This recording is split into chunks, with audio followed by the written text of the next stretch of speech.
श्रीराजचन्द्र भगवन्त पदेहु करुवन्दन अगणित अहो जेनी क्षायिक भावे थई गई उन्मत्तता व्यतीत अहो श्रीराजचन्द्र भगवन्त पदेहु करुवन्दन अगणित अहो तू तीर्थंकर सुख कर साहिबतो निष्कारण बंधु नमो शरणागत भविने हित वत्सल तू ही कृपारस सिंधु नमो अज्ञानतिमिरान्धानां ज्ञानाञ्जनशलाकया चक्षुरुन्मीलितं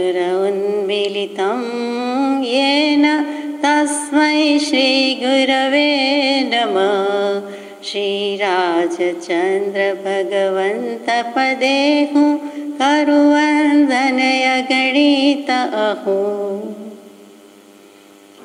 सत्श्रुतने नमस्कार, तारक त्रिपुटी ने नमस्कार, असीम उपकारी आत्मा ने नमस्कार, मावित्रों ने नमस्कार, मावित्रो समान मुरब्बियों मुमुक्षो ने नमस्कार। परम कृपाळु देव प्रणीत वचनामृतजी पत्रांक 255 मुंबई अषाढ़ सुद 13 विक्रम संवत 1947 तारीख 19/7/1891 परम पूज्य श्री सौभागभाई ने लखायेलो पत्र है। ओम सुखना सिंधु श्री सहजानंदजी जगजी वन के जगवंदजी शरणागतना सदा सुख कंदजी परम स्नेही छो परमानंद जी। अपूर्व स्नेह मूर्ति एवं आपने अमारा प्रणाम पहुँचे। हरि कृपा थी अमे परम प्रसन्न पद में छीए। तमारो सत्संग निरंतर ઈચ્છીએ છીએ। હવે આ બે લીટી મૂકી છે એનું મહાત્મ્ય વધી જાય છે। એક તો મહાત્મ્યવંતી છે જ અને કોણે કોને ક્યારે લખ્યું છે એટલે ઓર મહાત્મ્ય વધી જાય છે। નિષ્કુલાનંદજી નામના એક સંન્યાસી કયો, ત્યાગી કયો, તપસ્વી કયો કે જે કયો તે સ્વામિનારાયણ સંપ્રદાયમાં સહજાનંદ સ્વામીના એક મુખ્ય શિષ્ય તે નિષ્કુલાનંદજી। એમણે ઘણું લખ્યું છે। એમાં એક ધીરજ આખ્યાન કરીને પુસ્તક લખ્યું છે। ધીરજ આખ્યાનમાં આ કડી મૂકેલી છે તે કૃપાળુદેવે અહીંયા મૂક્યું છે અને તે શું કામ મૂક્યું હશે એ ભાવાર્થ સમજી જવાનું છે। એ નિષ્કુલાનંદજી પૂર્વાશ્રમમાં એમનું નામ લાલજીભાઈ સુથાર વિક્રમ સંવત 1822 થી 1904 એમનું જન્મ અને આયુષ્ય અને હાલાર જિલ્લામાં એટલે સૌરાષ્ટ્રમાં હાલારમાં શેખપાટ નામના નાના ગામમાં એમનો જન્મ થયો હતો અને ખરા ભક્ત હતા, ખરા કવિ હતા। ઘણા પદ લખ્યા છે। એક સ્નેહ ગીતા લખ્યું છે, એક પુરુષોત્તમ ઉપદેશ લખ્યું છે, એક ધીરજ આખ્યાન લખ્યું છે અને આ ધીરજ આખ્યાન કે જે આ માં કડી મૂકેલી છે તે ઈસવીસન 1843 પ્રકાશિત થઈ ગયેલું હતું। કૃપાળુદેવે કેમ મૂક્યું છે તે અગત્યનું છે। તો કે એ જ નિષ્કુલાનંદજીના બીજા પદો પણ બહુ જાણીતા છે। એ પદોથી જ આપણે એમને ઓળખીએ છીએ। ત્યાગ ન ટકે રે વૈરાગ્ય વિના કરીએ કોટી ઉપાયજી અંતર ઊંડી ઈચ્છા રહે તે કેમ કરીને તજાયજી। ત્યાગ ન ટકે રે વૈરાગ્ય વિના, વૈરાગ્ય વિના કાંઈ નથી। વૈરાગ્ય અનંત સુખમાં લઈ જનાર ઉત્કૃષ્ટ ભૂમિઓ છે, એ સિવાય કાંઈ થતું નથી। હું બલિહારીએ વૈરાગ્યને ઉપને જેને અંગ જે 14 લોકથી ચતુર્ધા ગમે સુખનો સંગજી। એ બીજું પદ પણ એવું જ લખ્યું છે કે હું વારી વારી જાઉં છું। બલિહારી છે કોની છે તો કે ગુરુ કૃપાની બધાની હશે પણ પેલો મારા પક્ષે વૈરાગ્ય ખપે, વૈરાગ્યની બલિહારી છે। સુખ ન ઈચ્છે સંસારના સમજે સુપન સમાનજી વાત ગમે એક વૈરાગ્યની તન સુખ ત્યાગવા તાનજી। એટલે એવા વૈરાગ્યની બલિહારી છે। એ વૈરાગ્ય કૃપાળુદેવે ગાયો છે એટલે આપણે લઈએ છીએ। અને બીજું પદ આપ જાણતા હશો, બહુ જાણીતું કે જંગલ વસાવ્યું જોગીએ તજી તનડાની આશજી વાત ન ગમે આ વિશ્વની આઠે પોરે ઉદાસજી ધન્ય તે ત્યાગ વૈરાગ્યને તજી તનડાની આશજી કુળ રે તજીને નિષ્કુળ થયા તેનું કુળ અવિનાશજી જંગલ વસાવ્યું જોગીએ। તો આ બધી મહત્તા નિષ્કુલાનંદજીના પદોની છે। જે પદ, જે ભક્તિ જે અહીંયા લાગુ પડે છે કે કૃપાળુદેવ આવી દશામાં જીવી ગયા અને તે કૃપાળુદેવે દશાને કલમે મૂકી છે, ચડાવી છે, પાને ચડાવી છે, તેથી આપણે વાંચવાનો સમજવાનો પ્રયાસ કરીએ છીએ. તો સુખના સિંધુ શ્રી સહજાનંદજી નિષ્કુલાનંદજીએ લખ્યું ત્યારે તે પદ સહજાનંદ સ્વામીને સંબોધીને લખ્યું હોય તેમ લાગે છે. અને આત્મા પણ સહજ સ્વરૂપી સહજાનંદી છે, એટલે બંને રીતે છે. એ સુખનો સિંધુ છે, સુખનો દરિયો છે. જગજીવન કે જગવંદજી, જગતનું જીવન પણ તે જ છે અને જગતને વંદનીય પણ તે જ છે. એની શરણાગતમાં છીએ. શરણાગતના સદા સુખકંદજી, એટલે આપના શરણે આવ્યા હોય તો તમે તો સુખના કંદ જ છો. એટલે અમારું શરણ લીધેલું છે, સ્વીકાર્યું છે, તો અમને સુખ જ ફૂટી નીકળવાનું છે. જેમ કંદમૂળ છે ઘરમાં પડ્યું પડ્યું વગર વાવીએ ઉગી જાય છે, જ્યાંથી ત્યાંથી એના અંકુરા ફૂટી જાય છે, એવી રીતે અહીંયા અમારો આત્મા પણ સુખનો રસનો દરિયો જ છે. એમાં આપનો આત્મા પણ એ જ છે. આપે પ્રગટાવ્યું છે, અમે બાકી છીએ. તો પછી એ સુખકંદ હોવાથી અમે તમારા શરણે પડ્યા છીએ. શરણાગતની રક્ષા કરવી, પ્રતિપળ કરવું એ તો તમારી ફરજ છે. એટલે પછી અમને પણ તે પ્રાપ્ત થશે. પરમ સ્નેહી છો, આશ્ચર્યકારક પરમાનંદજી, એ પરમ આનંદ એવું આત્માનું સ્વરૂપ છે અને તમે અમારા પરમ સ્નેહી છો. એટલે પરમ કૃપાળુ દેવે શ્રી સૌભાગભાઈને સીધે સીધું પરમ સ્નેહી લખવાના બદલે આખી કડીમાં વિશેષણોથી નવાજીને લખ્યું છે. નિષ્કુલાનંદજીની ઇન્ડિરેક્ટ યાદ અપાવી છે કે તે સમયમાં થઈ ગયા છે, એટલે કન્ટેમ્પરરી હોવાથી કે તે વખતે તે પદ વંચાતા હોય, છપાતા હોય, ગવાતા હોય, રૂબરૂ ક્યાંય જતા હોય, એટલે નિષ્કુલાનંદજી વિશે લખ્યું છે. તેનું પદ લખ્યું એટલે સૌભાગભાઈને એના સમયનું 44 વર્ષ મોટા છે, એટલે તરત જ નિષ્કુલાનંદજીનો યોગ થઈ જાય, અથવા તો એ કંઈક મનમાં સ્મરણ થઈ જાય, એ અર્થમાં યોગ થઈ જાય. અપૂર્વ સ્નેહમૂર્તિ એવા આપને અમારા પ્રણામ પહોંચે. અહીંયા પરમ સ્નેહી, પછી અપૂર્વ સ્નેહમૂર્તિ, અને હરિકૃપાથી અમે પરમ પ્રસન્ન પદમાં છીએ. અમારી મેળે છીએ એમ કહેવાની બદલે હું મજામાં, હું આનંદમાં નહીં, પણ હરિની કૃપા છે. અમારા શુદ્ધ આત્માની, સહજ સ્વરૂપી આત્માની અમારા ઉપર કૃપા છે, અને પરમ કૃપા છે, એટલે પરમ પ્રસન્ન પદમાં છીએ. એટલે કે ઘણા આનંદ છે, ઘણો આનંદ છે, અતિશય આનંદ થયો વગેરે લખવાની બદલે અમારું પદ, અમારી ખુરશી, અમારી પદવી આનંદ સ્વરૂપની છે, સુખ સ્વરૂપની છે, તે સંભાળીને બેઠા છીએ. વળી પરમ પ્રસન્ન છે. ચિત્ત પ્રસન્ન ક્યારે કહેવાય તો કે કપટ રહિત થઈ આત્મઅર્પણા, રાગ દ્વેષ રહિત છે એવી માયા કપટને તિલાંજલિ છે, તેવી દશામાં આવીને લખ્યું છે. તમારો સત્સંગ નિરંતરી છીએ. છતાં પણ જ્ઞાની પુરુષો પણ સત્સંગની નિરંતર ભાવના રાખતા હોય છે, તે સ્ફુટ થાય છે. અમારી દશા હાલમાં કેવી રીતે વર્તે છે તે જાણવાની આપની ઈચ્છા રહે છે, પણ જેવી વિગતથી જોઈએ તેવી વિગતથી લખી શકાય નહીં, એટલે વારંવાર લખી નથી, અત્રે ટૂંકામાં લખીએ છીએ. ઘણી વખત પૂછાવો છો, આપને જાણવાનું મન થાય છે, તો દર વખતે વિગતથી વારંવાર જવાબ આપી શકાય નહીં, આપી શકાયો નથી. તો આ વખતે અમે ટૂંકમાં લખીએ છીએ. એક પુરાણ પુરુષ અને પુરાણ પુરુષની પ્રેમ સંપત્તિ સિવાય એના વિના અમને કંઈ ગમતું નથી. પુરાણ પુરુષ શું અને પુરાણ પુરુષની પ્રેમ સંપત્તિ શું? પછી આગળ વાંચીએ તો પુરાણ પુરુષ, પુરાણ એટલે પુરા, પુરાતન, પ્રાચીન, જે કંઈ જૂનું છે તે, એટલે પુરા ભવઃ, પહેલાં જે કંઈ થઈ ગયું છે તે, એટલે પૂર્વનું પ્રાચીન, વા પુરા નિયતે, અથવા પહેલાંનું જે કંઈ લાવવામાં આવે છે તે થઈ ગયું છે, પછી એની હવે વાત કરવામાં આવે છે તે. એટલે પુરાણા સિવાયના અર્થ શું થાય છે? જૂના સિવાયની કે જૂની વાત. પુરાણ પુરુષ અનાદિકાળથી જે આત્મા થઈ ગયા, પરમાત્મા થઈ ગયા, તે બધા જ પુરાણ પુરુષ છે. તે બધા જ પરમાત્માની વાત આવી ગઈ. અનંતા તીર્થંકર, અનંતા વિષ્ણુ ભગવાન, અનંતા કૃષ્ણ ભગવાન એક જ થાય છે એમ આપણે માનીએ છીએ. હકીકતમાં જે કોઈ પુરાણા પુરુષ થાય છે, પરમાત્મા થઈ જાય છે, તે બધા જ આત્મા પુરાણ પુરુષ છે. અરિહંત, વિતરાગ, સર્વજ્ઞ બધા જ. તો કે બધા જ જૂના થઈ ગયા, તે બધા જ આવી ગયા. આદિ પુરુષ હકીકતે આ જગતની આદિ છે જ નહીં, અનાદિકાળથી આમ છે, છતાં આદિ પુરુષ અને પુરાણ પુરુષ લખીએ છીએ. તે બંને એક જ છે કે જેથી આદિ થઈ છે, જેનાથી બોધની શરૂઆત થઈ છે. અનાદિકાળ પહેલાં પણ જે કોઈ હતું તે પહેલું જ્યારે પણ હોય તે, તો કે પહેલું જેવું છે જ નહીં, અનાદિ છે, છતાં આદિ પુરુષ, પુરાણ પુરુષ. વળી અષ્ટાદશ પુરાણમાં બધું આવી ગયું, તો 18 પુરાણના રચનારા જે પુરુષ છે, વ્યાસ ભગવાન કહીએ છીએ, તે પણ આવી ગયા, તે પણ પુરાણ છે. અષ્ટાદશ, 18 સર્વ પુરાણોને, જૈનમાં પણ કેટલાક છે તે પુરાણો, વ્યાસજીના 18 છે, તે કોઈ પણ પુરાણને લખનારો પુરુષ વ્યાસ ભગવાન, તે પણ આવી ગયા. વળી પુરાણ કહેતા પુરુષ કરતાં શ્રેષ્ઠ, એટલે એ પણ અર્થ આવી ગયો કે જે કંઈ અનેકાનેક પાત્રોનું ચરિત્ર આલેખન મુકાયેલું છે તેને આપણે પુરાણ કહીએ છીએ.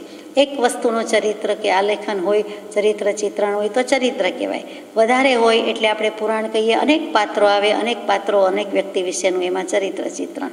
તો અનેક આત્મા, અનંત આત્મા અને વળી પાછું પુરુષનું ચરિત્ર સૌથી ગહન.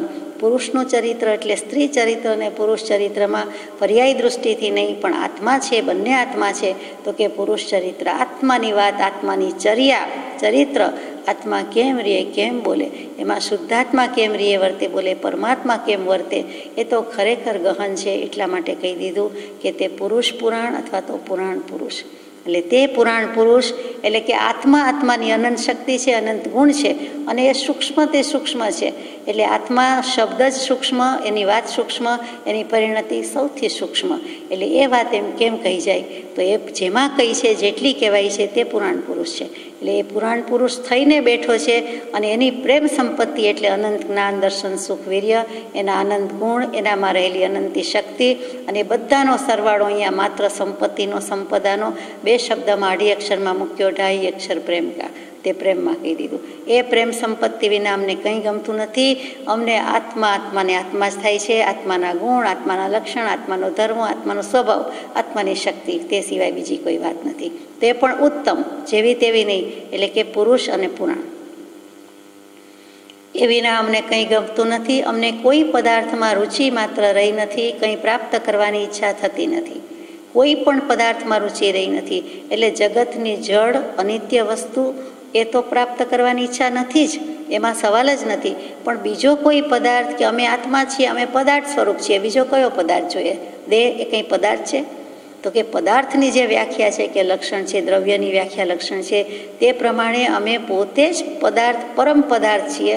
અને બીજા પદાર્થ જળમાં તો કંઈ રસ નથી. ધર્માસ્તિકાય અધર્માસ્તિકાયને પદાર્થ કહો તો એમાં તો રસ નથી, એને કંઈ લેવાના નથી, મૂકવાના નથી. ધર્મ અધર્મ આકાશકાળને કંઈ કરવાનું નથી. જે છે તે એક પૂતગલની ને આત્માની, જળની ને ચેતનની જ બાજી છે. અને એ બાજીમાં અમે જ આત્મા છીએ, પરમાત્મા સ્વરૂપ થયા છીએ. તો પછી કોઈ પદાર્થમાં રુચિ રહી નથી.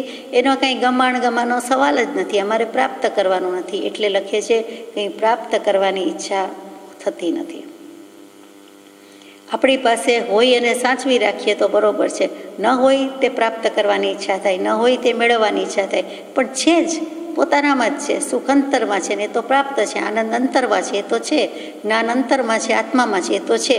તો પછી હવે શું લેવાનું છે? એ લેવા દેવાની કડાકૂટથી નિવૃત્ત થયા હોય એમ પણ પછીની દશામાં આવે છે. તો અહીંયા કંઈ જ પ્રાપ્ત કરવું નથી, કંઈ જોઈતું નથી. વ્યવહાર કેમ ચાલે છે એનું પણ ભાન નથી. આ વ્યવહાર શું?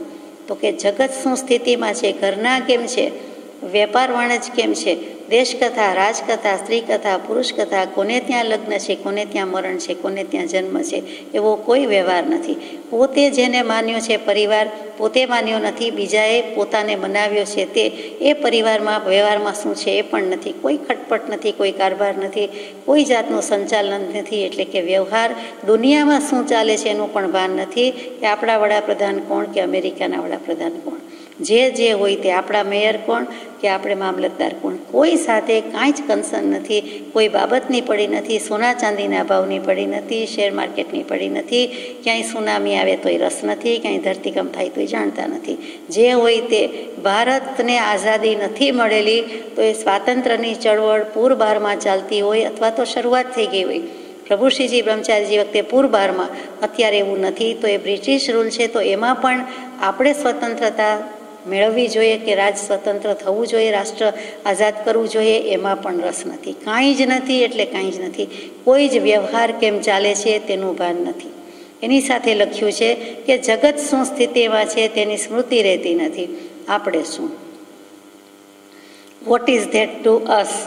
મને શું, આપણને શું, આપણા કેટલા ટકા? પાંજો ગુરુ જે કહે છે કચ્છી ભાષામાં તે, તો કે એમાં આપણે કાંઈ લેવા દેવા છે? એમાં આપણું શું બગડી ગયું ને આપણું શું સુધરી ગયું? આપણા ઘરમાં કે આપણા ખિસ્સામાં કેટલું આવી ગયું ને આપણા ખિસ્સામાંથી કેટલું ગયું?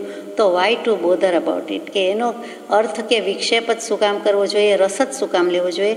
કાંઈ ખબરય નથી, ખબર રાખવી નથી, યાદ રહેતું નથી, એનું કાંઈ જાણતા નથી. કોઈ શત્રુ મિત્રમાં ભેદભાવ રહ્યો નથી. કોણ શત્રુ છે અને કોણ મિત્ર છે એની ખબર રખાતી નથી. એટલે કે શત્રુ મિત્ર જેવું છે જ નહીં, પણ માનો કે સામી વ્યક્તિ એમ માનતી હોય કે આ વિરોધી છે, આ પ્રતિસ્પર્ધી છે, અથવા આની સન્મુખ મારે નથી જવું, એ તો બધું બહુ જાણે છે, આપણું સમયનું પરિણતિ જાણે છે, ભાવ જાણી જાય છે, તો ખરાબ ભાવ કર્યા હોય તો એ જાણી જાય છે, સારા એ જાણી જાય છે, તો ત્યાં નથી જવું, એવો જે વિકલ્પ થતો હોય, વિરોધ વર્તતો હોય, તે બધા શત્રુ કે મિત્ર કોઈ એમને ભેદ નથી. આપણે ભેદ રાખીએ તો ભેદ છે ને, ભેદ છે જ નહીં. બધા આત્મા સર્વાત્મા, બધામાં પરમાત્મા સ્વરૂપ સર્વાત્મા સ્વરૂપ રહેલું છે. ત્યાં ભેદ શું કે આ શત્રુ ને આ મિત્ર. વળી કોઈને કોઈ ભાવમાં તો બધા જ આપણા સંબંધો પૂરા થઈ ગયા છે. એક જીવનો જગતના કોઈ પણ બીજા જીવ સાથે પૂર્વ ભાવમાં એકેય સંબંધ નહોતો એવું નથી. એકેય જગ્યાએ જીવે જન્મવાનું બાકી રાખ્યું નથી. ફરીથી કહેવાય જાય છે 14 રાજલોકમાં, ત્રિભુવનમાં ક્યાંય આપણે જન્મ્યા નથી એવું નથી, અનંતવાર જન્મી ગયા. એવી જ રીતે બધા જીવ સાથે બધા પ્રકારના સંબંધ બાંધી લીધા છે. જે કંઈ લેણદેણ બાકી રહી જાય છે એટલે ફરી પાછા દરેક ભવે કોઈને કોઈ વેશમાં, કોઈને કોઈ લેબાસમાં મળીએ છીએ. તો પછી કોઈને કોઈ આપણા આગલા ભવના સગા જ છે, વાલા જ છે, તો કોની સાથે વેર રાખવું, કોની સાથે વાલ કરવું, ક્યાં રાગ કરવો, ક્યાં દ્વેષ કરવો. એટલે શત્રુ મિત્રનો પણ કોઈ ભેદ નથી. જ્યાં પર્યાય દૃષ્ટિ જ નથી, ભાંગા જ નથી, તફાવત કે ભેદ કે વેળા આંતરું કે કાંઈ વાલા દવલા જેવું છે જ નહીં, ત્યાં પછી આવે જ કેવી રીતે? અને કોણ શત્રુ કોણ મિત્ર, બધા જ સરખા, એમાં પછી નંબર શું આપવાના, અથવા તો ગણતરી શું કરવાની, પૃથ્થકરણ એનાલિસિસ થાય પણ કેવી રીતે? એટલે એ કંઈ ખબર રખાતી નથી. અને આમ પણ વ્યાખ્યા જુદી છે કે શત્રુ કોઈ છે નહીં અને મોક્ષનો માર્ગ બતાવે તે મિત્ર કે મૈત્રી. એટલે એ રીતે શત્રુ મિત્રનો ભેદ પણ અહીં નથી.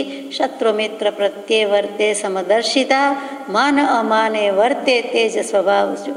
જીવિત કે મરણે નહીં ન્યૂનાધિકતા, ભવમોક્ષે પણ શુદ્ધ વર્તે સમભાવ જો. અપૂર્વ અવસર એવો ક્યારે આવશે? અહીંયા તો આવી ગયો કૃપાળુ દેવને. અમે દેહધારી છીએ કે કેમ, ત્યારે સંભાળીએ ત્યારે માંડ જાણીએ છીએ. અમારે દેહ છે, આ શરીર છે, એને ખવડાવવાનું, પીવડાવવાનું, નવડાવવાનું છે, અથવા તો એનાથી ચાલવાનું છે. એ શરીરમાં રહેલો હાથ પગ વગેરે, એમાં રહેલું મગજ પહેલાં ઈચ્છા કે મન કરે, વળી મગજ સુધી પહોંચે, બુદ્ધિ સુધી પહોંચે, મગજ પછી ઓર્ડર કરે એટલે હાથ ઊંચકાય, પેન લેવાની થાય, કલમ લખવાની થાય, પગથી ચાલવાનું થાય, અથવા વસ્તુ લેવા મૂકવાની થાય. એ બધું પ્રવર્તન પણ થઈ શકતું નથી. એટલે કે દેહ હોય તો થાય ને, દેહ હોવા છતાં દેહાતીત દશા, સંગ હોવા છતાં અસંગ દશા, તે આનું નામ છે. એ માંડ એટલે શું? તો કે મનાક શબ્દ ઉપરથી માંડ આવ્યું કે પરાણે કરી શકીએ છીએ, મહા મહેનતે કરીએ છીએ, મહા મુશ્કેલીએ કરીએ છીએ. અને દેહ છે એવું ભાગ્યે જ, મનાક એટલે ભાગ્યે જ જવલે જ પણ થાય તેવું ક્યારેક જ યાદ આવે છે કે ચાલો હવે ઊંઘવાનો સૂવાનો વખત થયો કે જમવાનો વખત થયો, બાકી કોઈ જ ભાન રહ્યું નથી. ને છતાં બધી પ્રવૃત્તિ કરવી પડે. મુંબઈની ઓફિસમાં બેઠા છે, ઘરમાં એક રૂમમાં બેઠા નથી કે જેથી કરીને ન કરે તો ચાલે. ત્યાં જવું પડે છે, બધો જ વ્યવહાર કરવો પડે છે, બધું જ આટોપવું પડે છે, બધું જ સંકેલવું પડે છે. તેમ છતાં કહે છે કે અમે દેહધારી છીએ કે કેમ, તે સંભાળીએ ત્યારે માંડ જાણીએ છીએ. ત્યારે માંડ ખબર પડે છે એમ નહીં, માંડ જાણીએ છીએ. બાકી દેહ છે જ કોને? એમ જ જાણે કે પૂતળાને ચાવી દીધી હોય અને કર્યા કરે, ઉદયાધીન હોય, જ્યાં સુધી ચાવીની અસર હોય ત્યાં સુધી એ ચાલે. વાઇન્ડિંગ કર્યું હોય ત્યાં સુધી ચાલે, કાં તો બેટરી ઓપરેટેડ હોય તો થોડી વાર ચાલે, ઓન ઓફ સ્વિચ હોય તો ચાલે. અહીંયા પોતાના હાથમાં કનકવાની દોરી છે, ઓન ઓફ સ્વિચ પોતાના હાથમાં છે, પણ સ્વિચ જેવો કોઈ ભેદ નથી, ઓન ઓફ કરવા જેવું રહેતું નથી. એમ જ છે, સતત ધારા એમ છે કે દેહ છે એવું યાદ જ નથી, ખ્યાલ જ નથી, ભાન જ નથી.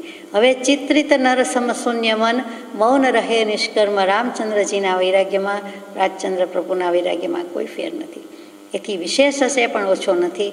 એટલે એટલો વૈરાગ્ય છે, આખો ભાર વૈરાગ્ય જ વિતરાગતા તરફ લઈ જાય છે, બાકી વાતમાં માલ નથી. જ્ઞાન ત્યાગ બધું પછી છે. ખરેખર હોય તો તે વૈરાગ્ય. પહેલો પણ વૈરાગ્ય, છેલ્લો પણ વૈરાગ્ય. છેલ્લે એ જ વિરાગ, રાગથી વિરુદ્ધ દશામાં જાય છે. રાગાદિક ભાવોની સહેજ પણ સ્પર્શના રહેતી નથી, તે વિતરાગ થાય છે. અણુ માત્ર પણ કે પરમાણુ માત્ર પણ રાગ નથી. એક પરમાણુ માત્રની મળેનો સ્પર્શ પૂર્વ અવસરમાં ગઈએ સમયસારજીમાં એમ કે રાગાદિ ભાવમાં ક્યાંય પણ અણુ માત્ર પણ રાગ જો હોય તો એને સમ્યક દર્શન, અગર તો મોક્ષ નથી. ત્રણેય કાળમાં પોતાનો કંઈ દેહાદીથી સંબંધ નથી, એવી અપૂર્વ અસંગ દશાને નમન કરું હું તનમનથી. ત્રણેય કાળમાં દેહ સાથે કોઈ સંબંધ નથી, પણ અહીંયા તો પોતે દેહધારી છે તો પણ જાણે કાંઈ સંબંધ નથી એવી રીતે રહે છે.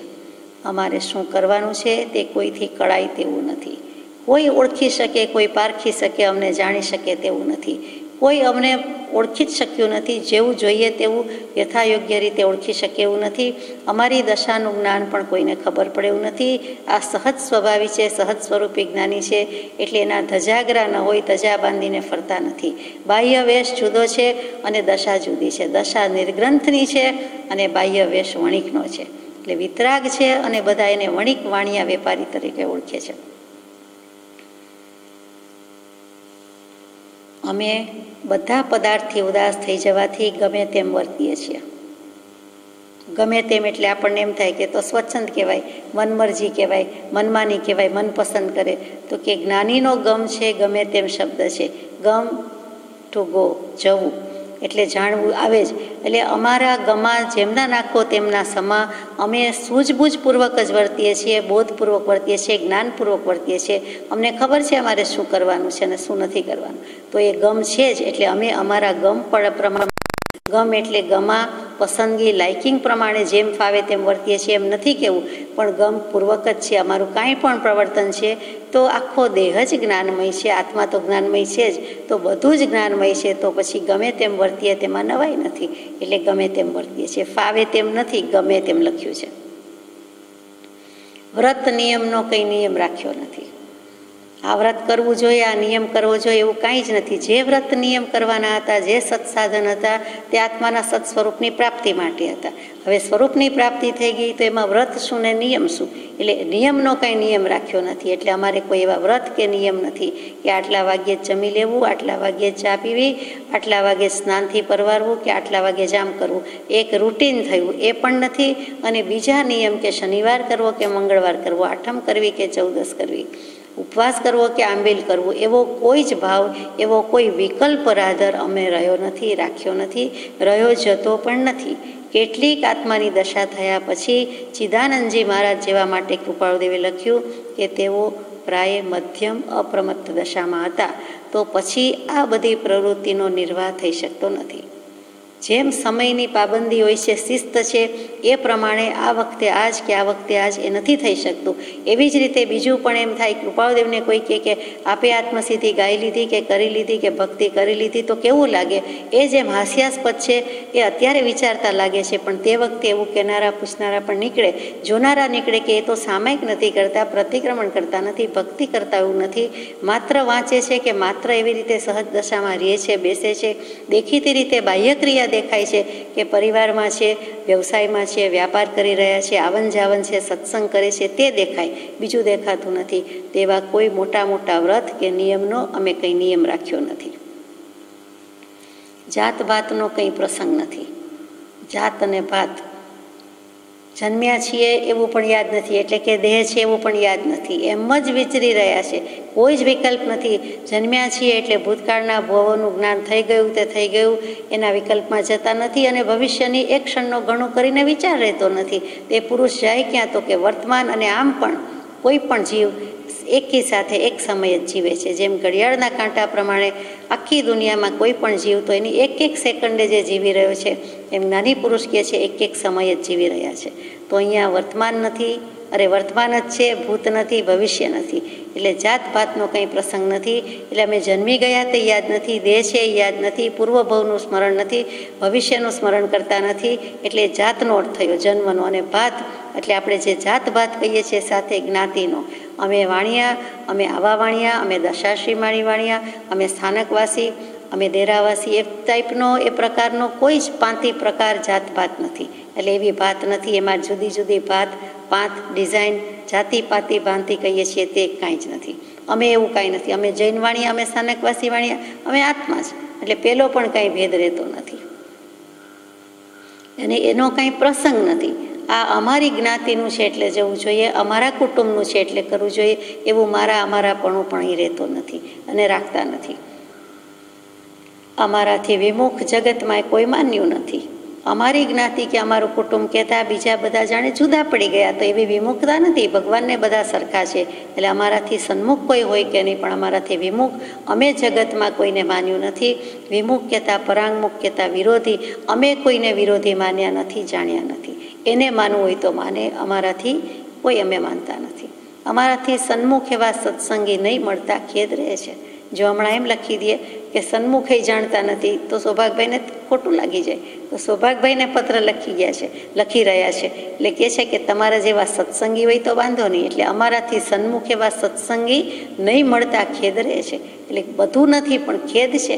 હજુ સત્સંગનો ખેદ તો છે ને છે, એ વિચારવા જેવું છે. આખા વચનામૃતજીમાં કૃપાળદેવે જ્યારે પણ લખ્યું છે ત્યારે સત્સંગની ઉત્કટ ભાવના રાખી છે, સત્સંગનો ખેદ રાખ્યો જ છે. સંપત્તિ પૂર્ણ છે એટલે સંપત્તિની ઈચ્છા નથી. કઈ સંપત્તિ પૂર્ણ હશે? કમાવા તો નીકળ્યા છે, આજીવિકા માટે નીકળ્યા છે, પિતાના કરજથી મુક્ત થવા નીકળ્યા, ને સંપત્તિ પૂર્ણ છે એમ કેમ કહેવાય? એટલે સંપત્તિની ઈચ્છા નથી. આત્મિક સંપત્તિ, આત્મિક ધન, આત્મિક લક્ષ્મી તો પૂરેપૂરી છે. અને આપણે પરિપૂર્ણ સુખી છીએ, શ્રીમંત છીએ. 5 ઇન્દ્રિય, 6ઠું મન છે, આત્માની વાત ગમે છે તો જગ જીતી ગયા, અડધી બાજી જીતી ગયા. જગતમાં અબજો લોકોમાંથી કેટલાને આત્માની વાત કે ભગવાનની વાત કે ધર્મની વાત ગમે છે, કેટલાને રુચિ છે, કેટલાને કલ્યાણની ભાવના છે. એમાંથી આપણે આટલે સુધી તો આવ્યા છીએ. તો કૃપાળુદેવ જેવા લખે એમાં તો સવાલ જ નથી કે આત્માની અનંત શક્તિ, સુખ વગેરે પરિપૂર્ણ રીતે છે. એટલે સંપત્તિ પૂર્ણ છે, એટલે એ સંપત્તિની કંઈ બીજી કાંઈ ઈચ્છા નથી. શબ્દાધિક વિષયો અનુભવ્યા સ્મૃતિમાં આવવાથી અથવા ઈશ્વર ઈચ્છાથી તેની ઈચ્છા રહી નથી. 5 ઇન્દ્રિયના વિષય, એમાં શબ્દાધિક વિષય કાંઈ પણ સાંભળવું, આત્માનું સંગીત પણ સાંભળવું જે કહ્યું જાય છે, અનાહત નાદ પણ સાંભળ્યો કહ્યો જાય છે, તે શબ્દાધિક વિષયો અનુભવી લીધા છે. અને એ સ્મૃતિમાં આવવાથી એ પૂર્વનું જાણીએ છીએ. પૂર્વે પૂર્ણ વિતરાગ જેવો બોધ, મહાવીર સ્વામીનો બોધ અમને સહજે સાંભળી આવે છે. અને મહાવીર સ્વામીને વિશે તે સહજ સ્મરણે પ્રાપ્ત થયેલું જ્ઞાન હતું, સહજ સ્ફૂર્ણે પ્રાપ્ત થયેલું જ્ઞાન હતું, એ જાણીએ છીએ. અને એ વર્તમાનને વિશે હતું એમ જણાય છે, એ બધું યાદ છે. એટલે એમાં કંઈ હવે નવું કંઈ નથી, નવી નવાઈનું નથી એમ કહે છે. અથવા ઈશ્વર ઈચ્છાથી તેની ઈચ્છા રહી નથી, અથવા પ્રારબ્ધ ભાગ્ય જે ગણો તે અમારા આત્માએ જ ઈશ્વરની ઈચ્છા ગણો, જે ગણો તે એની અમને ઈચ્છા રહી નથી. પોતાની ઈચ્છાએ થોડી જ પ્રવૃત્તિ કરવામાં આવે છે. જે કંઈ ઈચ્છા કહેવાય છે એ જ્ઞાની ઈચ્છા સહિત નથી, જ્ઞાની ઈચ્છા રહિત નથી. જ્ઞાની સહજ સ્વરૂપી છે.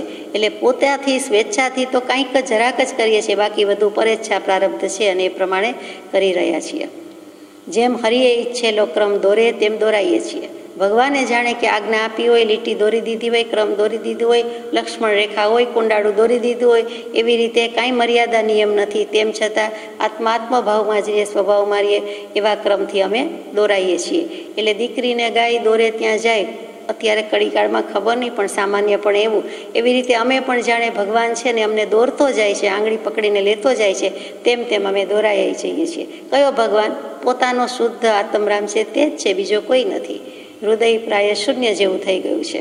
હૃદય જેવું છે જ નહીં. જેમ ઉપલો બળ ખાલી છે, મગજ ખાલી છે, એમ આપણે કહીએ છીએ. તો ભગવાન કે અમારે હૃદય જેવું જ નથી, પથ્થર જેવું નથી, પુષ્પ જેવું નથી, વજ્રથી કઠોરે નહીં, ફૂલથી કોમળે નહીં, લગભગ શૂન્ય જેવું થઈ ગયું છે. હૃદયમાં ઉર્મી કંઈ ઉઠતી જ નથી. સ્થિતપ્રજ્ઞ દશા હોય, વિતરાગ દશા હોય, તેમ કહી શકીએ કે અમને કંઈ રાગ દ્વેષ નથી, અથવા સારું માઠું થતું નથી, સાચું ખોટું થતું નથી, સારું ખરાબ થતું નથી. બધુંય સારું, બધુંય સરખું.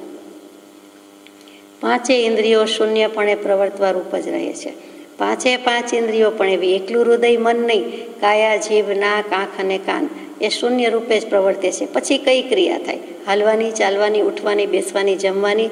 મન પણ એવું, હૃદય પણ એવું, 5 ઇન્દ્રિયો પણ કેવી. એટલે બધેથી વીરમી ગયા છે. તો મન જાય ક્યાં, ઉપયોગ ક્યાં જાય? આત્મામાં જ રહીએ. નહીં પ્રમાણ વગેરે શાસ્ત્ર ભેદ સાંભળતા નથી. નહીં શું ને પ્રમાણ શું? શાસ્ત્રો લખી નાખે, ઉકેલી નાખે. શાસ્ત્ર સમુદ્ર ઘોળીને પી ગયા છે, એટલું દોહન ગોલન છે. તો અહીંયા એમ લખે છે કે નહીં પ્રમાણ વગેરે કંઈ સાંભળતા નથી, શાસ્ત્ર ભેદ સાંભળતા નથી. એટલે કે ભાંગા ભેદ ભૂલી ગયા એમ તો નહીં, પણ એ મગજમાં જ નથી. આપણે કહીએ ને કે અત્યારે ખાલી મગજ છે, ખાલી હૃદય છે, મારા મનમાં કાંઈ જાતું નથી. કોઈનું નામ યાદ આવતું નથી, કોઈનો આંકડો યાદ આવતો નથી, પોતે ક્યાં શું છે યાદ આવતું નથી, કાંઈ મગજ ખાલી જ છે, હૃદય શૂન્ય છે. એમ આપણને રાગ દ્વેષ હોવા છતાં એવો ભાવ પ્રગટી શકે છે. તો કૃપાળુદેવની દશા તો કેવી ઓર છે, એટલે કહે છે કે અમને એવો કાંઈ બધું સરખું જ લાગે છે, એક સરખું આકાશ. એમાં વળી તમે ક્યાં કહો કે આટલા તારા દેખાય છે ને આવો તારો દેખાય છે ને સૂર્ય આમ છે ને ચંદ્ર આમ છે ને અંધારું છે ને નક્ષત્ર છે ને ગ્રહ ક્યાં છે ને અત્યારે આટલો ફેરફાર છે ને, એ બધા તો વિકલ્પાત્મક થયું, પર્યાય દૃષ્ટિ થઈ, એ છે જ નહીં. એઝ એ હોલ એક જ મહાસત્તા સર્વસત્તા એમ નિર્વિકલ્પણે વર્તીએ છીએ. એમાં આ બધું ઉઠતું જ નથી, દોરાતું જ નથી, કંઈ પડતું જ નથી. કોરું પાનું તે કોરું પાનું, અક્ષર એ કંઈ આંક્યો નથી, લખ્યો નથી, દોર્યો નથી, કોઈ ડાઘ નથી, તો કેવું કોરું પાનું લાગે છે, કેવું શૂન્ય લાગે છે, કેવું મજાનું લાગે છે, ચોખ્ખું ચણક, લખવાનું મન ન થાય એવું. એવું જ દરેક વસ્તુમાં છે. કોઈ ઘર વગેરે જગ્યા એટલી ચોખ્ખી કરી હોય કે એટલી ચોખ્ખી રાખી હોય તો એના પર આપણને પછી કાંઈ બગાડવાનું મન ન થાય, કાંઈ લખવાનું કરવાનું મન ન થાય. આત્મા એટલો શુદ્ધ છે, પવિત્ર છે, હવે કોઈ ભાવથી કોઈ વિભાવમાં જવાનું બગાડવાનું મન ન થાય. વાંચતા ચિત્ત સ્થિર રહેતું નથી. એ તો આપણે કહી શકીએ કે અમે વાંચીએ છીએ તો મન સ્થિર રહેતું નથી. કૃપાળુદેવ જેવા લખે, કેમ કે ચિત્ત જ નથી, મન જ નથી. કૃપાળુદેવને આત્મા થઈને બેઠા છે. આપણે આપણા જેવા એમ કહેતા હોય કે મારું મન એમાં જતું નથી, અત્યારે ઉકલતું નથી, અત્યારે મૂડ નથી, અત્યારે મગજ ચાલતું નથી, કોઈ પણ કારણે થાકી ગયા, તડકેથી આવ્યા, તરસ્યા છીએ, ભૂખ્યા છીએ, અથવા તો આરામ નથી કર્યો, ઊંઘ નથી લીધી, ગમે તે કારણે આપણે એવા લાગીએ તો ભગવાન કેવું લખે છે કે કંઈ વાંચતા ચિત્ત સ્થિર રહેતું નથી. જેને ચિત્ત હોય એને સ્થિર રાખવાનું હોય, જેનો આત્મા સ્થિર છે, આત્માનો ઉપયોગ સ્થિર છે, આત્મા આત્મામાં જ છે, તેને મન છે જ નહીં, તો સ્થિર અસ્થિરનો સવાલ જ નથી. ખાવાની, પીવાની, બેસવાની, સૂવાની, ચાલવાની અને બોલવાની વૃત્તિઓ પોતાની ઈચ્છા પ્રમાણે વર્તે છે. એને જેમ બોલવું હોય તેમ બોલે, જ બોલવો છે, અમારે જ બોલવું છે તો તમારે બોલાઈ જાય, અથવા તો કંઈ શોભે જ નહીં અથવા ઉઠે જ નહીં છતાં બોલવું પડે તો અનો બ ને કનો ત ને બધું થયા કરે. તો કે એ બધા પોતપોતાની રીતે એની બેડે એક મશીન હોય, યાંત્રિક રીતે મિકેનિકલી થયા કરે છે, એમાં કંઈ વિચાર કરવો પડતો નથી. આમ સર્વ પ્રકારે વિચિત્ર એવી ઉદાસીનતા આવવાથી ગમે તેમ વર્તાય છે. ટૂંકમાં બધી જ રીતે અમે ઉદાસ થઈ ગયા છીએ.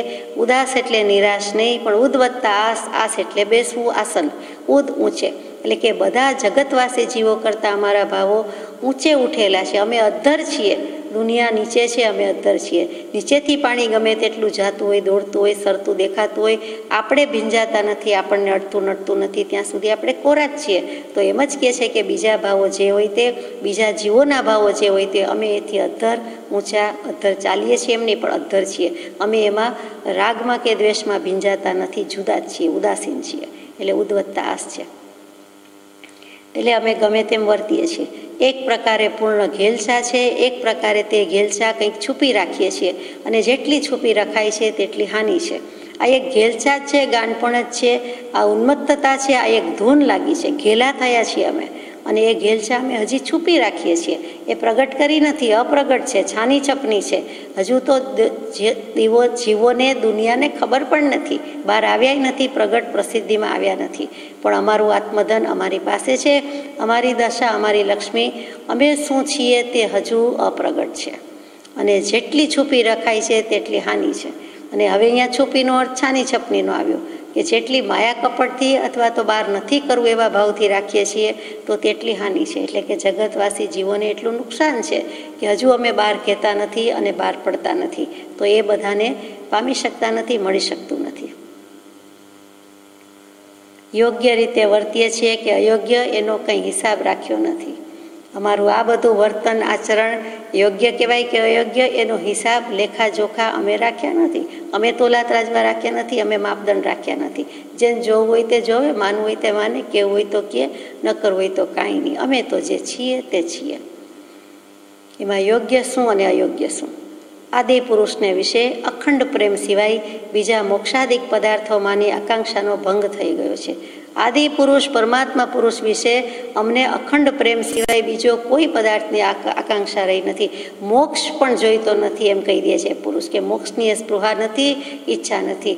અને એ આપી આપીને શું આપી શકે ને? કોઈ તો આપતોય નથી, અને આપે તોય શું આપે? એનાથી તો અધિક નહીં આપે. મોક્ષ સ્વરૂપ તો અહીંયા જ છીએ, પછી અમને શું આપશે? ભવિષ્યમાં મોક્ષ આપશે.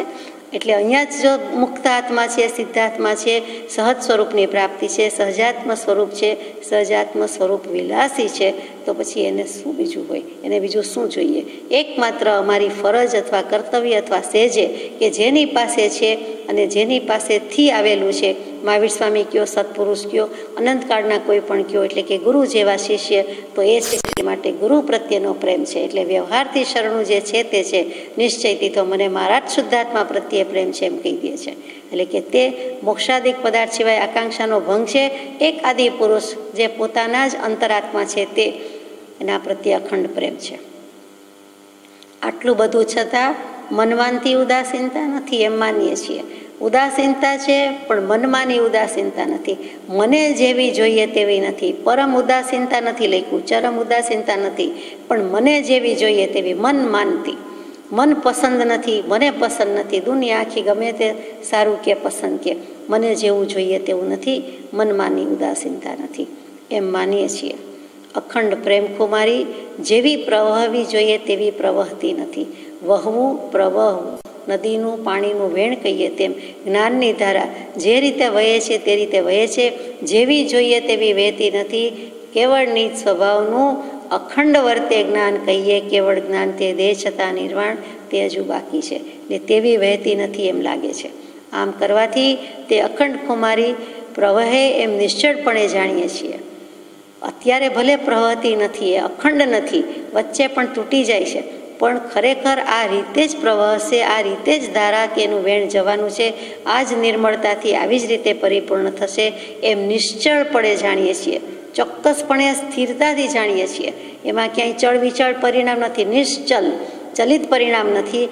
અખંડપણે કહીએ કે અટલપણે કહીએ, એ અટલપણે અડગપણે અમે જાણીએ છીએ કે આત્મા આમ જ સ્થિર થવાનો છે.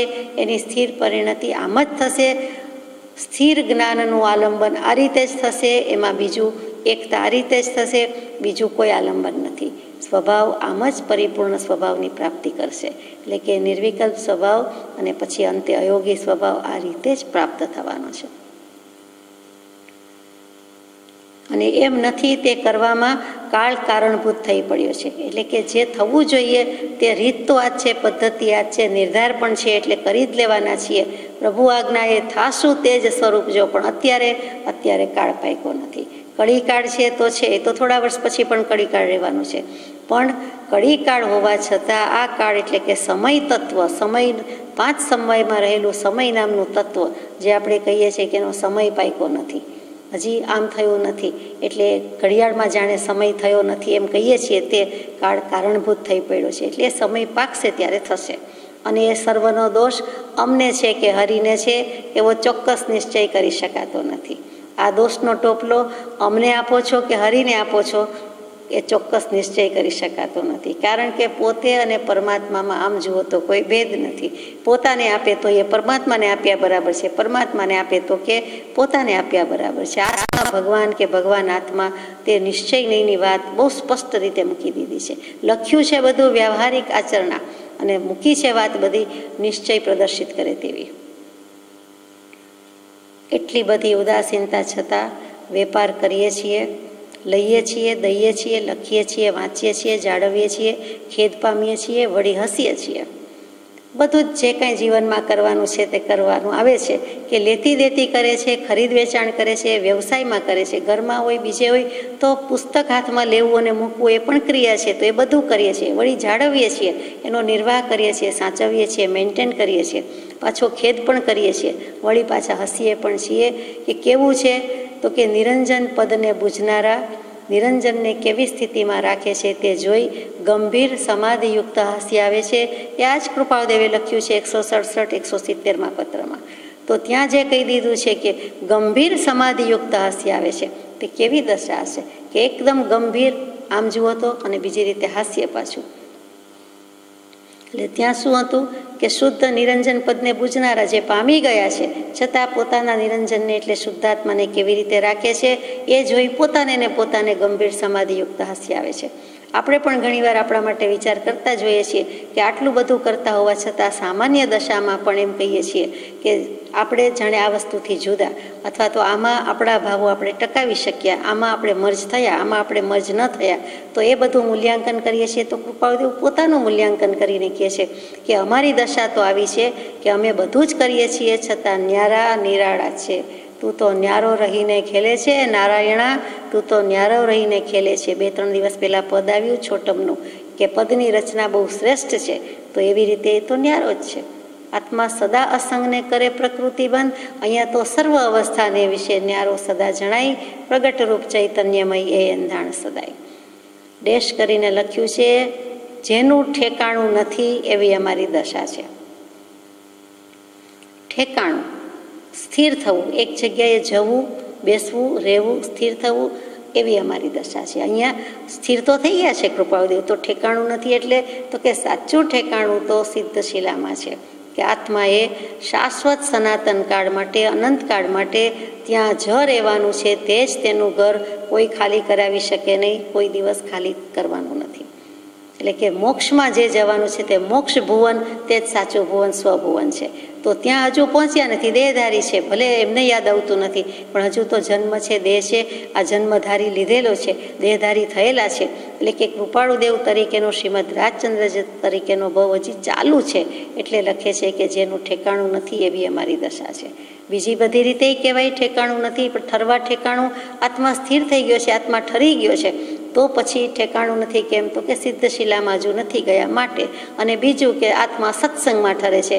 તો હે સૌભાગભાઈ, તમારો સત્સંગ નથી અત્યારે, તમને મારો નથી, મારો તમને નથી. તો એવી અમારી દશા છે. આત્મા સિવાય ક્યાંય ઠરતો નથી, એટલે ઠેકાણું તો છે જ. આત્મા સત્સંગ સિવાય ક્યાંય ઠરતો નથી, એટલે એમ તો ઠેકાણે જ પડેલો છે, પણ સિદ્ધશિલા પર નથી. કોઈને એડ્રેસ આપવાનું હોય તો ખરેખર એ જ આપવા જેવું છે કે લખશું, મળશું, બેસશું તો સિદ્ધશિલા પર મળીશું. તો સિદ્ધશિલાનું એડ્રેસ બીજું તો છે નહીં, કાગળ પહોંચે નહીં, પ્રધાન પહોંચે નહીં, લાગવગ ચાલે નહીં, કાંઈ ચાલે નહીં. નહીંતર તો બધા બુકિંગ કરાવી લે પૈસાથી, લાગવગથી, પણ એકે રીતે થઈ શકે એવું નથી. એવી દશા કરીએ તો જ ત્યાં જવાય. બીજા એડ્રેસ તો આપણે લઈએ દઈએ છીએ, પણ થોડા થોડા વખતે બદલાવા પડે છે, વારંવાર બદલાવા પડે છે. જેમ ફોન નંબર ઘડી ઘડી બદલાઈ જતા હોય છે તેમજ તો એવું નહીં, આ તો એવું શાશ્વત એડ્રેસ, સરનામું ફરી કરવું ન પડે તેવું. અને તેનું કારણ માત્ર હરિની સુખદ ઈચ્છા જ્યાં સુધી માની નથી ત્યાં સુધી ખેદ મટવો નથી. આવું કેમ અમારી દશા છે? એનું કારણ શું છે? તો કે બસ હરિની સુખદ ઈચ્છા જ્યાં સુધી માની નથી ત્યાં સુધી ખેદ મટવો નથી. હરિ ઈચ્છા સુખદાયક માનવી, એટલે હરિની ઈચ્છા, ભગવાનની ઈચ્છા. એટલે અમારો આત્મરામ હજુ કેટલુંક ઈચ્છતો નથી, જંખતો નથી, કેટલુંક કરવાની એને વાર છે, સમય પાકવાની રાહ જુએ છે, ત્યાં સુધી ખેદ મટવો નથી. સમજાય છે, સમજીએ છીએ, સમજશું, પણ હરિત સર્વત્ર કારણરૂપ છે. અમે સ્વરૂપ સમજાય છે, સ્વરૂપ લખ્યું નથી, આપણે સમજવા માટે કહીએ છીએ, વિચારણા માટે. કે શું સમજાય છે? તો કે આત્માનું સત સ્વરૂપ, આત્માનું ને સત કાઢી નાખીએ, સ્વરૂપ સમજાય છે. પોતાનું સ્વરૂપ સમજાય છે, સ્વનું સ્વરૂપ સમજાય એટલે પરનું સ્વરૂપ પણ સમજાય છે. સમજીએ છીએ, સમજાઈ ગયું છે, અત્યારે પણ સમજાય છે, સમજીએ છીએ, અને પાછું સમજશું. એટલે કે ભવિષ્યકાળમાં સમજશું. શું સમજવાનું? તો કે ક્યારે અયોગી સ્વભાવ પ્રાપ્ત થાય, સહયોગી જીન હોય, દેહધારી કેવલી ભગવંત અર્યંત પરમાત્મા હોય, તો પણ છેલ્લે જ્યારે ત્રણેય યોગ રૂંધીને જાય ત્યારે કહેવાય કે મન વચન કાયાના રોગ પણ રૂંધી દીધા, અયોગી સ્વભાવની પ્રાપ્તિ, અને પછી અનંત આવ્યા બાદ સમાધિ સુખમાં સ્થિતિ. એટલે તેવું જ્યારે થશે ત્યારે સમજશું, ત્યારે મોક્ષે ગયા એમ કહેવાશે, કહીશું. પણ હરિ જ સર્વત્ર કારણરૂપ છે, એટલે કે ત્યારે સિદ્ધ સ્વરૂપ પણ બરાબર સમજી જશું, એટલે કે ભોગવતા થઈ જશું. અત્યારે આપણે કહીએ છીએ કે આત્માનું સુખ આવવું હોય, મોક્ષનું સુખ આવવું હોય, પછી ખરેખર ચરિતાર્થ થઈ જશે, સંપૂર્ણપણે 8 કર્મનો સર્વથા ક્ષય થતાં સિદ્ધ પદને પ્રાપ્ત થશું. એટલે કહેવાય કે તે સમજશું. પણ હરિ જ સર્વત્ર કારણરૂપ છે, તો બધામાં હરિ જ કારણ છે. તો કે એક માન્યતા એવી છે કે જગત એ જ નિમિત્ત કારણ પણ છે અને ઉપાદાન કારણ પણ છે. એટલે કે જગતથી જગત થયું, એટલે બંને વસ્તુ જગતને જ કહે છે, ઈશ્વરને જ કહે છે. તો જગતને ને ઈશ્વરને જ આ રીતે જગતનું નિમિત્ત ઉપાદાન કારણ કહીએ છીએ. તો અહીંયા હરિ કહી દીધું કે જે કંઈ છે તે શુદ્ધાત્મા જ છે, આત્મા જ બ્રહ્મા વિષ્ણુ મહેશ છે, આત્મા જ નિમિત્ત કારણ છે, આત્મા જ ઉપાદાન કારણ છે. એટલે બંનેનો સરવાળો ગણો તો કારણ. એટલે ગમે તે પ્રકારનું કારણ, તો કે જે કાંઈ છે તે હરિ જ છે. એ તો સીધી વાત છે. ચેતનની ધામધૂમ છે ને બલિયારી છે. ચેતન ન હોય તો શું છે? જળ પદાર્થ હોય તો ભલે ને જે થવું હોય તે થાય, પણ ચેતન છે તો બધું છે. એને જાણનારો મૂલવનારો ચેતન છે. એટલે ત્યાં શુદ્ધાત્મા અથવા તો શુદ્ધ આત્માનું સ્વરૂપ જે કયો તે ચૈતન્ય સ્વરૂપ તે જ સર્વત્ર કારણરૂપ છે. જે મુનિને આપ સમજાવવા ઈચ્છો છો તે હાલ યોગ્ય છે એમ જાણતા નથી, એમ અમે જાણતા નથી. સૌભાગભાઈ પાછા શ્રી દીપચંદજી મુનિને સમજાવવાની બાબત લખ્યા કરી હશે. ફરી રિમાઇન્ડ કર્યું છે, યાદ કરાવ્યું છે. તો લખ્યું છે કે તમે જેને સમજાવવા ઈચ્છો છો, એટલે કે સૌભાગભાઈને એમ થયું કે હું કાંઈક કહી દઉં અથવા હું આપી દઉં, આપણે કયો તક આપની પરમિશન હોય તો તે હાલ યોગ્ય છે એમ જાણતા નથી. બહુ સ્પષ્ટ ભાષામાં લખી દીધું કે અમે એમને અત્યારે યોગ્ય ગણતા નથી. ઓછા યોગ્ય કે વધુ યોગ્ય એ પત્રમાં છેલ્લે આવશે. અમારી દશા મંદ યોગ્યને હાલ લાભ કરે તેવી નથી. વધુ યોગ્ય હોય, સુયોગ્ય હોય, લગોલગ આવી જાય એવું હોય, લગભગ થઈ જાય એવું હોય, 99% આવી ગયું હોય, 99.99% હોય, કે જેને મળી જ જવાનું છે, અમે પ્રાપ્ત કરાવી જ શકીએ એમ છે, એને અમે કરીએ છીએ. પણ મંદ યોગ્ય હોય, જેની યોગ્યતા બહુ ઓછી હોય, નહીં જેવી હોય, અથવા તો મંદ એટલે મંદ હોય, નબળી હોય, ધીમી હોય, ધીરી હોય, તો એને કંઈ અમારી દશા લાભ થાય તેમ નથી. અમે એને કાંઈ કરી શકીએ નહીં. અમે એવી જંજાળ હાલ ઈચ્છતાય નથી. જંજાળ શબ્દ જ કેવો છે? જમની જાળ જેવી તેવી નથી. આપણું મૃત્યુ કરાવી દે, એટલે કે સમય સમયે આપણા ભાવ પલટાવી નાખે, એટલે કે વિભાવ પરિણતિમાં લઈ જાય, એટલી નિમિત્ત રૂપે થાય. તો કે એવી જંજાળ અમે ઈચ્છતા નથી. એવો પથારો ઈચ્છતા નથી. મુમુક્ષુ વધારે મળે, મુમુક્ષુ વધારે પામે, બેસે, ઉઠે, તો એ જંજાળ પણ ઈચ્છતા નથી અને રાખીએ નથી. અને તેવો બધાનો કેમ વહીવટ ચાલે છે એનું સ્મરણે નથી. એમાં મુનિ સમુદાયને પણ લાગવું પડે, કે સાધુ સાધ્વીજીને પણ, કે આ નહીં તો તે. વળી સૌભાગભાઈ કોઈ વાર આ ઠાકોરને સમજાવ તો સારું, આ દરબારને સમજાવ તો સારું. લીંબડી અને મોરબી બેની વાત તો બહુ આવે. એવી જ રીતે અહીંયા જે સાધુ સાધ્વીજીની વાત આવે, કે આ મહારાજ સાહેબ આ આગળ પડતા છે, આ આચાર્ય સમજી જાય તો આખો ગચમત સમજી જાય અને બધા જીવોનું કલ્યાણ થાય. અથવા તો જે કોઈ મુમુક્ષુ મળે છે તે બધાનું કાંઈક કલ્યાણ થઈ જાય. તો કૃપાળદેવ કે બધાનો વહીવટ કેમ ચાલે છે તેનું સ્મરણ નથી. એ બધાનો કારભાર અથવા વહીવટ, ખટપટ, સંચાલન, એમની બધી વ્યથા, પ્રવૃત્તિ, વ્યસ્તતા શું છે એ અમને ખબર નથી, યાદ પણ નથી. તેમ છતાં એ બધાની અનુકંપા આવ્યા કરે છે, કેમ કે એમનો સ્વભાવ છે, નિષ્કારણ કરુણા છે. અને આ સત્પુરુષોની નિષ્કારણ કરુણા હોય જ, દયા હોય જ, અનુકંપા હોય જ. એમનો ધર્મ છે, ફરજ છે, વણાઈ ગયેલું છે. એટલા માટે એ આવ્યા કરે છે, થયા કરે છે. તથાપિ તો પણ તેમનાથી અથવા પ્રાણી માત્રથી મનથી ભિન્ન ભાવ રાખ્યો નથી. કોઈ પણ જગતનું જંતુ પ્રાણી લાવો અથવા કોઈ પણ પશુ પંખી લાવો, કોઈ પણ એટલે કોઈ પણ, અને એ લાવો, યોગ્ય કે મંદ યોગ્ય લાવો. અમને કોઈથી જુદાઈ નથી, ભેદ નથી, ભિન્નતા નથી.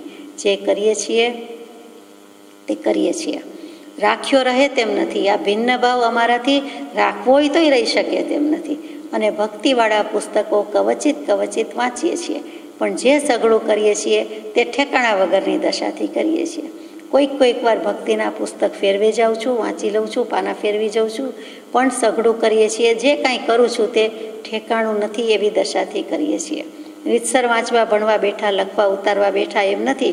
કાંઈ જરૂર જ રહી નથી તો કરવાનું શું? એટલે કરતા નથી. અમે હાલમાં ઘણું કરીને આપના કાગળોનો વખતસર ઉત્તર લખી શકતા નથી, તેમજ પૂરા ખુલાસાથી પણ લખતા નથી. જોકે તે યોગ્ય તો નથી, પણ હરિની એમ ઈચ્છા છે જેથી તેમ કરીએ છીએ. હમણાં ઘણા પત્રોના આપને સમયસર જવાબ અપાયા નથી અને જોઈએ તેવા ખુલાસાથી, પૂરા ખુલાસાથી લખ્યું નથી. સ્પષ્ટતા કરી છે, પૂરેપૂરી કરી નથી. જોકે એમ કરવું યોગ્ય નથી, પણ હરિની એમ ઈચ્છા નથી એટલે કરીએ છીએ. ને કૃપાળુદેવ પોતે અત્યારે હરિ, વિષ્ણુ, નારાયણ, કૃષ્ણ, સહજ સ્વરૂપી આત્મા, શુદ્ધાત્મા થઈને લખે છે, બોલે છે. જે કહે છે તે પોતે, અને હરિમાંય કોઈ ભિન્ન ભાવ નથી, ભેદભાવ નથી, એવી રીતે લખે છે એવું લાગે. હવે જ્યારે સમાગમ થશે ત્યારે અમારો એ દોષ આપને ક્ષમા કરવો પડશે એવી અમારી ખાતરી છે. એટલે કે રૂબરૂ સમાગમ થશે એ પણ આવી ગયું આમાં, અને અમારો દોષ છે અમે કબૂલ પણ કરીએ છીએ, અને તમે ક્ષમા આપી દેશો એ પણ અમને ખબર છે. ત્રણેય વસ્તુ લઈ લીધી આ વાક્યમાં. ભવિષ્યમાં સમાગમ થશે એટલે થવાનો છે, એ વાત પાકી થઈ ગઈ. પછી અમે કબૂલ કરીએ છીએ અને ત્યારે પણ કબૂલ કરશું એ પાકી થઈ ગઈ, અને તમે ક્ષમા આપશો એ પણ મને ખાતરી છે. એટલે પેલી વ્યક્તિને ક્ષમા ન આપવી હોય તો પણ આપવી જ પડે. સૌભાગભાઈ મોટા છે, મુરબ્બી છે, અને પછી ક્ષમા આપવી જ પડે, આપવાના જ છે, પણ ન આપવી હોય તો પણ મનથી કહી દીધું કે ખાતરી જ છે. તે ત્યારે માનશો કે જ્યારે તમારો સંગ હવે ફરી થશે, એટલે કે હવે જ્યારે ફરી થશે, ફરી મળીશું, મેલાપ થશે, આપણો સત્સંગ થશે, ત્યારે તમને આ વાત માનવામાં આવશે. તે સંગ ઈચ્છીએ છીએ, પણ જેવા જોગે થવો જોઈએ તેવા જોગે થવો દુર્લભ છે. સત્સંગ કરવો છે, ઈચ્છા રાખીએ છીએ, મળવાનું ચોક્કસ બનવાનું છે, પણ જેવા જોગે થવો જોઈએ, જે ઓળખાણથી થવો જોઈએ. એટલે હજુ સૌભાગભાઈને કૃપાળુદેવનું 100% ઓળખાણ નથી. હજુ એમના મનમાં કોઈક વિકલ્પ, ક્યાંક શંકા કુશંકા અથવા કંઈક છે. એટલે અહીંયા બહુ કહી દીધું કૃપાળુદેવે કે જે જોગે એટલે કે જે દેહે, જે સંજોગે અને જે રીતે જે ઓળખાણ થવું જોઈએ તે નથી. ત્યાં જોગના અર્થ બધા થાય, યોગ મોક્ષ, યોગ સંયોગ, યોગ જોગ દેહ, બધા અર્થ બેસે છે કે તે રીતે તમને નથી, તે જોગ થવો દુર્લભ છે. ભાદરવામાં જે આપે ઈચ્છા રાખી છે તેથી કંઈ અમારી પ્રતિકૂળતા નથી, અનુકૂળતા છે. ભાદરવા મહિનામાં જે કહો છો તે મને અનુકૂળ છે અને અનુકૂળ થાય પણ છે. પણ સમાગમમાં જે જોગ ઈચ્છીએ છીએ તે જો થવા દેવા હરિની ઈચ્છા હોય અને સમાગમ થાય તો જ અમારો ખેદ મટે એમ માનીએ છીએ.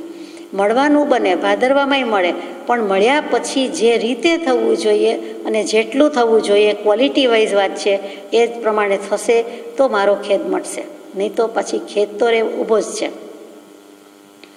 દશાનું ટૂંકું વર્ણન વાંચીને આપને ઉત્તર લખાયા ન હોય તે માટે ક્ષમા આપવાની વિજ્ઞાપના કરું છું. મેં આ દશાનું વર્ણન લખી દીધું છે અને આપને જવાબ નથી અપાયા, એ જો એમાંથી જવાબ મળી જતો હોય તો સારી વાત છે, તો મને ક્ષમા આપવાની વિજ્ઞાપના એટલે નિવેદન કરું છું. હું એ જણાવવાની રજા લઉં છું કે હું આ પ્રમાણે વિજ્ઞાપન એટલે જાહેરાત, અહીંયા વિજ્ઞાપન એટલે નિવેદન કરું છું કે હવે શું કામ લખી શક્યો નથી, મારી આવી દશા છે, તો હું કેવી રીતે આપને પત્ર લખું અને કેટલા લખું ને કેવા ખુલાસાથી લખું. પ્રભુની પરમ કૃપા છે. ફરી આત્માને આત્મરામી સાંભળા એટલે લખ્યું છે પ્રભુ ઉપર પ્રભુની પરમ કૃપા છે. અમને કોઈથી ભિન્ન ભાવ રહ્યો નથી, કોઈ વિશે દોષ બુદ્ધિ આવતી નથી. 163માં પત્રમાં ધા નાખી છે તે જ પાછી અહીં છે કે હે હરિ, હવે રહ્યું જતું નથી, જોયું જતું નથી, સહ્યું જતું નથી. તારા પ્રત્યેના પ્રેમ વિના, અખંડ પ્રેમ વિના એક ક્ષણ પણ જવી દુર્લભ છે, વગેરે વગેરે. ત્યાં પણ હરિથી જ વાત હતી, અહીં પણ હરિથી જ વાત છે. એટલે અમને કંઈ જુદાઈ નથી, મારામાં ને તારામાં, મારામાં ને પરમાત્મામાં, મારામાં ને હરિમાં પણ અમને જુદાઈ નથી, અને મારામાં ને મુમુક્ષુ પ્રત્યેના ભાવમાં પણ કોઈ જુદાઈ નથી, અને મારા ને સૌભાગભાઈમાં પણ કંઈ જુદાઈ નથી એમ લખે છે. દોષ બુદ્ધિ દેખાતી નથી, આવતી નથી. મુનિ વિશે અમને કોઈ હલકો વિચાર નથી. આ મુનિને અમે લખી દીધું કે યોગ્ય નથી અને મંદ યોગ્ય હોય અથવા અત્યારે યોગ્ય નથી, તો એ હલકો વિચાર નથી, એટલે કે તુચ્છ વિચાર કે નીચો વિચાર કે અઘટિત મેં લખ્યું નથી. એમ થાય ને લખતા લખાઈ ગયું મુનિ સંબંધી, એમ નથી. હલકો વિચાર જ નથી, ઉલ્લાસ ભાવે વિચાર નથી. એમ હલકો કહેતા ઉલ્લાસ, એટલે કે અમે ઉલ્લાસથી કહેતા નથી કે એવો વિચાર નથી. એટલે એની યોગ્યતા નથી એ નથી, હકીકત છે. પણ એને એવો ભાવ કેમ છે તો કે એનામાં ઉલ્લાસ નથી. અમને કોઈ હલકો વિચાર નથી, એટલે અમારો આ વિચાર જે છે એ ઉલ્લાસ ભર્યો નથી. અમે પણ નમ્ર ભાવે કહીએ છીએ, ઠોકીને જોરશોરથી નથી કહેતા. પણ હરિની પ્રાપ્તિ ન થાય એવી પ્રવૃત્તિમાં તેઓ પડ્યા છે.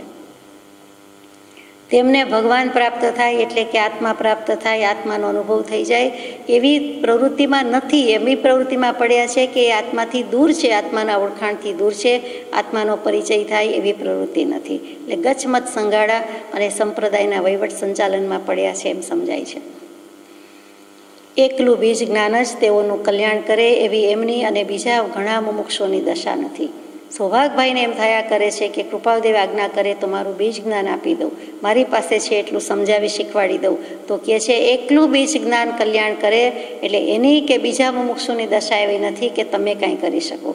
લખવાની રીત જુઓ, તમે તમારા બીજ જ્ઞાનથી કાંઈ નહીં થાય કે અપૂરતું છે એમ નથી લખતા, પણ એકલું બીજ જ્ઞાન તેમનું કે બીજા મુમુક્ષુનું કલ્યાણ કરે એમ લાગતું નથી. એટલે સામા જીવને ખોટું જ ન લાગે. સિદ્ધાંત જ્ઞાન સાથે જોઈએ. એ સિદ્ધાંત જ્ઞાન અમારા હૃદયને વિશે આવરિત રૂપે પડ્યું છે. બીજ જ્ઞાન સાથે સિદ્ધાંત જ્ઞાન જોઈએ, ઉપદેશ જ્ઞાન જોઈએ, સિદ્ધાંત બોધ જોઈએ, તે તો અમારા હૃદયમાં પડ્યું છે. સૌભાગભાઈ બીજ જ્ઞાન આપી શકશે, પણ પછી સિદ્ધાંત જ્ઞાન તો જોઈએ જ, તો એ ક્યાં જશે? એટલે સિદ્ધાંત જ્ઞાન આવરિત છે, કૃપાળુદેવને આવરણ છે એમ નથી લખવું. અમારા હૃદયમાં વ્યાપીને પડ્યું છે, છવાઈને પડ્યું છે, સમાઈને પડ્યું છે, ઢંકાઈને પડ્યું છે, બીજે નથી. અને તમારી પાસે નથી, બીજે નથી, અમારે પણ બહારથી નથી, હૃદયમાં પડ્યું છે. હરી ઈચ્છા જો પ્રગટ થવા દેવાની હશે તો થશે. હવે હરી ઈચ્છા પાછી આવી ગઈ છે. પરમેશ્વરની ઈચ્છા, પોતાની ઈચ્છા, પોતાનો આત્મા જ ભગવાન જો પ્રગટ થવા દેવાની હશે તો થશે. અને હરિ કહેતા આપણે જે ઈશ્વર ભગવાન કહી છે, ત્રીજો પુરુષ એક વચન કે તે ભગવાન, તો તે ભગવાન જે ભગવાન ભાવિ ભાવ બનવાનું હશે તો બનશે. બાકી અમારી તો આ દશા છે. અહીંયા આ દશાનું વર્ણન અને આ પત્ર લગભગ પૂરો થઈ જાય છે. આ પત્રની વાત કરતાં કરતાં સાથે સાથે આપણને સ્ફુરી આવે તેમ એક કોઈએ પદ લખ્યું છે, ભજન લખ્યું છે, બહુ સુંદર છે કે હારે એવા નાંગડ છાના રાખ્યા રે, એને એવા નાંગડ છાના નાખ્યા રે, હરિએ નાખ્યા હૈડમાં હોજી. થોડીક ભાષા એવી છે કે જેમ ભોગળ હોય, આગળિયા હોય, એવી રીતે અહીંયા નાંગડ છાના રાખ્યા રે, વહાણના લંગર હોય એમ અહીંયા નાંગડ નાખ્યા રે. હરિએ નાખ્યા હૈડમાં હોજી, કોઈ ન જાણે કરતુક એના, કોઈ ન જાણે ભેદ, મૂળ સોતો ઈ તો મરડી નાખે, જેની વાહે પડે નખેદ. આ ભગવાનને લખીને હરિને સંબોધીને છે કે હરિ કેવો છે કે કોઈ જાણતો નથી, એના કરતુક, એના કામા કોઈ જાણતો નથી, હરિ કેવા કામ કરે છે એ જાણતા નથી, એના અપલક્ષણ કોઈ જાણતા નથી, કોઈ એનો ભેદ મંત્ર રહસ્ય જાણતો નથી. મૂળ સોતો મરડી નાખે, આપણને મૂળમાંથી જ મરડી નાખે છે, જેની વાહે પડે નખેદ, વાહે પાછળ વાંસે પડી જાય. નખેદ એટલે નિષ્ઠુર છે ભગવાન, નિર્દય છે. આપણા હિંસાના કામ બધા જ હરી લે છે, આપણા કર્મો લઈ લે છે, કર્મોનો નાશ કરી દે છે. એટલે ભગવાનને નિર્દય કીધો છે, નિષ્ઠુર કીધો છે. તો કે આ કેવો ભગવાન છે, આ હરિ કેવો છે? ભલે ગમે તેવો હોય, હારે હું તો ખાક બનીને ખીલું રે, ખાવિંદ તારી ખેડમાં હોજી. એટલે હું તો ખાક બની જાઉં, ખાક થઈ ગઈ, રાખ થઈ જાઉં છું, પણ ખાવિંદ ખુદા ઈશ્વર હરિ ભગવાન તારી ખેડમાં, તારી ખેતરમાં, તારી ખેતીમાં હું ત્યાં ને ત્યાં આવવાનો છું, ફૂલ બનીને ખીલવાનો છું, એટલે ત્યાં ફરીથી ઉગવાનો છું. તે ભલે એકવાર બાળી નાખ્યું હોય મારું બધું, પણ ભવનું બીજ બળી ગયું, પણ હું આત્મા રૂપે તો અજર અમર અવિનાશી છું. એટલે તારા જ આંગણે, તારા જ ઉદ્યાનમાં, ઉપવનમાં, ખેડમાં હું ખીલવાનો છું. મારે તે શું હાંસલ વાલા, મારે તે શું હાણ, મેં કાંઈ સિદ્ધિ હાંસલ કરવાની નથી, એટલે મારે લાભની વાત નથી. અને હાણ એટલે નુકસાન, મને ખોટનોય ધંધો નથી, મારે નફોય નથી ને ખોટેય નથી, ને લાભેય નથી ને ગેરલાભેય નથી. હું ને તું એક જ છીએ, પછી શું મારું શું જાય છે? રઘુપતિનું બાણ હું અને રઘુપતિનું નિશાન હું. રામ રઘુપતિ, આત્મરામ પણ પોતે, એનું બાણ પણ પોતે, એનું નિશાન પણ પોતે. પછી એને લેવા દેવાનું શું રહ્યું? એમાં કંઈ વાગવાનું ક્યાં રહ્યું? એમાં મૂકવાનું ક્યાં રહ્યું? એવા લાભાલાભ જોવાના નથી, પ્રાપ્તિ અપ્રાપ્તિ પણ જોવાની નથી. હારે એવું મીઠે તાળે બાંધ્યું રે, ઊંચી એની કેળમાં હોજી.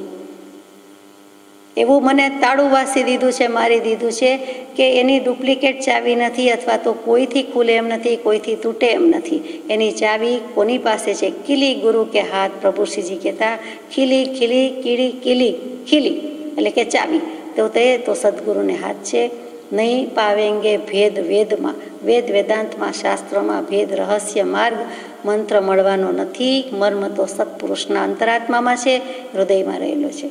બેડી પગમાં રોજ બજાવું ને હાથ કડી કરતાલ, આ જંજીરને જણકારે મારું જીવતર્યું મતવાલ.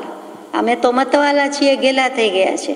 આ બેડી પગમાં ભગવાને પહેરાવી દીધી છે, રોજ વગાડું છું, અને હાથમાં હાથકડી છે એટલે કરતાલ છે, અને આ જંજીર છે, અને આ જણકારે છે. મારું જીવતર ધન્ય થઈ ગયું, અમે મતવાલા છીએ, એની જેલમાં છીએ, ભગવાનની જેલમાં છે.